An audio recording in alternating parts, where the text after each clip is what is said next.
안녕하세요. 터닝나우입니다. 약의 어원은 독이다. 고대 그리스에서는 약이라는 단어와 독이라는 단어가 같은 의미로 쓰였다. 파르마코는 독이면서 해독제이고 병인 동시에 치료제라는 다양한 의미가 포함된 단어였다. 현대 철학에서 파르마코는 해로우면서 동시에 유익한 것이라는 이중적 의미로 공유되고 있다. 약국을 드럭스토어라고도 하지만 팔머시라고도 하는데 바로 이 파르마시가 파르마콘에서 파생된 단어다. 아이가 열이 나서 병원에 가면 의사는 해열제를 처방해 준다. 부모는 의사가 준 것이니 믿고 아이에게 약을 먹인다. 이때 아이가 약 때문에 열이 내려갔다고 해서 정말 병이 다 나았다고 믿어선 안 된다. 우리가 알아야 할 것은 해열제가 열은 내리게 해주지만 병까지 치유하진 않는다는 사실이다. 몸에 열이 나고 쑤시고 아픈 것은 병이 아니라 우리 몸이 병에 대하여 싸우고 있다는 증거다. 통증, 염증, 발열은 우리 몸에 자생력이 살아있다는 뜻이기 때문에 섣불리 제거하려고 해서는 안 된다. 백혈구는 우리 몸의 군인으로서 세균이 침입하면 즉시 달려가 무찌른다. 이때 백혈구의 활동을 돕는 촉매제가 효소인데 효소는 체온보다 높은 상태에서 활성화된다. 몸의 발열은 강한 백혈구를 만들기 위해 인체가 효소를 활성화시키는 과정이라고 할 수 있다. 항생제는 세균을 죽일 수 있어도 인체를 감염시킨 바이러스는 죽일 수 없다는 것이 정설이다. 항생제는 박테리아의 세포벽을 공격하는데 바이러스는 세포벽 자체를 갖고 있지 않기 때문에 일률적인 항생제로는 죽일 수가 없다. 바이러스처럼 백약이 무효하고 변종이 다양한 개체는 면역력을 통해 이겨내야 한다. 면역력을 갖추는 가장 확실한 방법이 혈액 정화를 통한 대사 기능의 활성화다. 신이 우리를 창조할 때는 하나의 우주로서 창조했다. 우주는 시계의 초침이 흘러가듯 일정한 법칙에 의해 움직인다. 아침이 되면 해가 뜨고 밤이 되면 달이 뜬다. 이것은 우주가 만들어진 이후 한 번도 변하지 않은 우리 우주의 원리다. 우주가 순환 운동을 하듯 우리 몸 역시 항상성 운동을 하고 있다. 항상성이란 우리 몸이 정상을 향해 움직이는 현상을 말한다.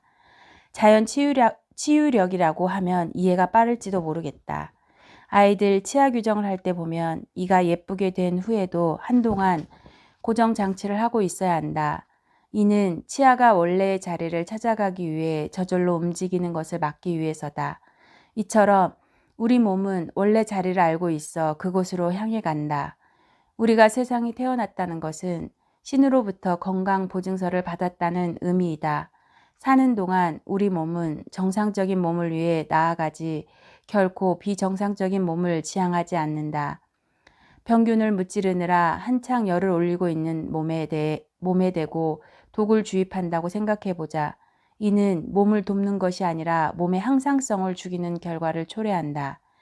우리 몸은 병과 싸우기 위해 효소를 사용하는 한편 외부에서 들어온 독을 배출하기 위해 또다시 효소를 소비해야 한다. 이중으로 효소를 낭비하는 결과를 부르는 것이다.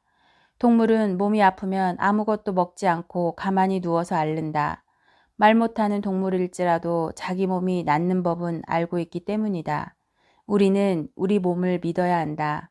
가장 좋은 의사는 우리 몸이다. 몸이 아파 입맛이 떨어지는 것은 몸이 죽으려고 기를 쓰는 게 아니라 소화에 쓰일 효소를 아껴 병의 치유에 투입하고자 합니다. 방어 능력의 일환인 것이다.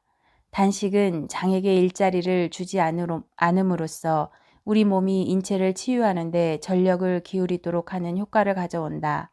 몸에 열이 날 때는 아무것도 먹지 않고 열이 다 빠져나갈 때까지 휴식을 취하는 것이 가장 좋은 치유법이다. 한 발 나아가 몸이 아플 때는 마음껏 아픈 것이 좋은 것이라는 생각을 가져야 한다. 우리 몸은 병을 경험함으로써 병을 극복할 수 있는 힘을 얻는다. 적을 알아야 싸움에 이긴다는 말이 있다. 열 조금 난다고 조르르 병원으로 달려가기보다 머리 싸매고 끙끙 앓아눕는 게 건강에 유익하다. 다 아프고 난 뒤에 털고 일어나 바른 식사를 하고 운동을 해서 병과 싸울 힘을 길러야 한다. 건강은 건강할 때 지킨다는 말은 바로 이런 뜻일 것이다. 서양의학이 의학계 전체에 미친 공로 자체를 무시하는 것은 아니다. 하지만 증상 치료에 치중하는 대증요법은 현대인의 주요 질환에 대하여 전혀 대처하지 못하고 있다. 일개 인간이 우주를 마음대로 조정할 수 있다고 믿는 것 자체가 오만이 아닐까? 내가 만나본 양의 중에는 대증요법에 대하여 몸에 대한 불경죄라고 고백한 분도 있었다. 병원을 찾아오는 환자에게는 약을 처방하지만 자기 자식에게는 약을 주지 않는다고 고백한 의사도 있었다.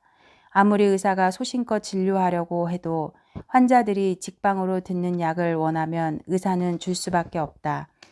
자본의 논리 안에서 의사들도 먹고 살아야 하기 때문이다.